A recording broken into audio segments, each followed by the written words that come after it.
வணக்கம், நான் உங்கள் ஜேபி.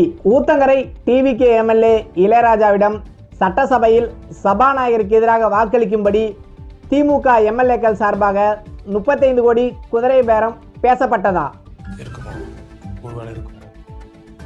35 கோடி குதிரை பேரம் என்ற குற்றச்சாட்டின் பின்னணி என்ன?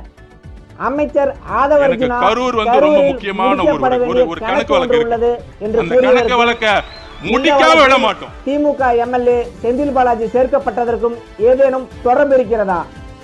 அமைச்சர் ஆதவர்ஜுனா கரூர் வழக்கை திசை திருப்ப பார்க்கிறாரா?